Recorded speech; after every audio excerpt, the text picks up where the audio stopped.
বন্ধুরা, নমস্কার। অনপরা ব্লগে তোমাদের সবাইকে স্বাগত। চলে এলাম একটা নতুন রেসিপি, একটা ভিডিওয় দুটো রেসিপি নিয়ে চলে এলাম। দেখো, তার আগে বলে অনপরা ব্লগে তোমাদের সবাইকে স্বাগত জানিয়ে ভিডিওটা আমি এখান থেকেই শুরু করলাম। দেখো, আজকে তোমাদের সঙ্গে আমি আর রসের পান পিঠা রেসিপি দেখাবো, আর দেখাবো তালের বড়া পিঠার রেসিপি।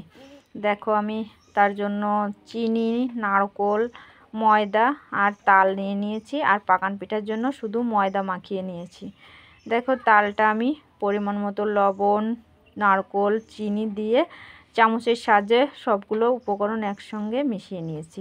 তারপরে দেখো, পরিমাণ মতো ময়দা দিয়ে আমি ব্যাটারটা তৈরি করে নিচ্ছি বড়া পিঠার, তালের বড়া পিঠার ব্যাটারটা তৈরি করে নিচ্ছি। আর এই যে রসের পান পিঠার জন্য এই যে আমি নারকোলটায় চিনি মাখিয়ে কিছুক্ষণের জন্য রেখে দিচ্ছি। আর এই যে বড়া পিঠা করব, তার জন্য আমি তেলটা গরম বসিয়ে দিয়েছি। আর এই যে বড়া পিঠাগুলো আমি ছাড়তেও শুরু করে দিয়েছি এক একটা করে। দেখো, অনেকগুলোই পিঠা আমার ছাড়া হয়ে গেছে। এগুলো আমি ব্রাউন কালার করে ভেজে নেব, হালকা, একদম হালকা লো ফ্লেমে।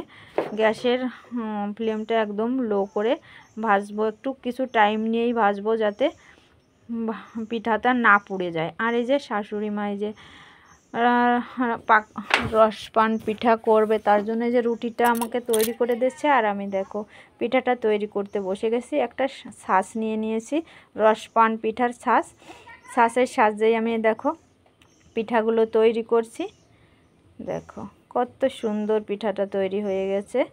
খুব জলদি জলদি পিঠাগুলো আমার তৈরি হয়ে যাচ্ছে, যেহেতু ছাঁচ দিয়ে পিঠাটা তৈরি করছি। এটা খেতেও খুব সুন্দর সুস্বাদু হয়। দেখো, বড়া পিঠা তৈরি করতে করতেই আমার এই যে বড়াগুলোও ভাজা রেডি হয়ে গেছে। এগুলো আমি তুলে নিচ্ছি একটা পাত্রে।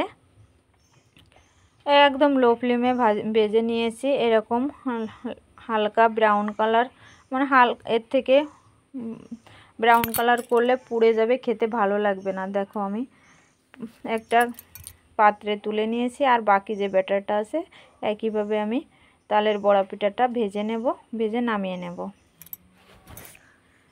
দেখো, বাকিগুলোও আমার ভাজা হয়ে গেছে, আর পিঠাগুলোও আমার তৈরি হয়ে গেছে। এগুলো যে আমি ছাড়তে শুরু করে দিয়েছি, রসপান পিঠাগুলো। এগুলো এই দেখো কত সুন্দর ফুলে ফুলে উঠেছে।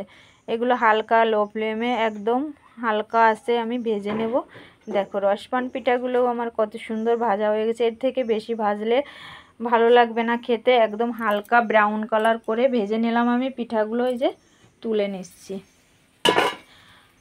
আর বাকি যে পিঠাগুলো আছে একইভাবে আমি এই যে ভেজে নিচ্ছি রসপান পিঠাগুলো। আমি বেশি কিছু উপকরণ লাগেনি, তোমরা দেখতেই পেয়েছো ভিডিওতে। নারকোল, চিনি আর লবণ, ময়দা, ব্যাস এগুলো নিয়েই আমি দুই রকমের পিঠা তৈরি করে তোমাদের সঙ্গে শেয়ার করলাম। ভিডিওটা ভালো লাগলে লাইক, শেয়ার, কমেন্ট করো। আর নেক্সট ভিডিও দেখার জন্য সাবস্ক্রাইব করে পাশে থেকো। টাটা।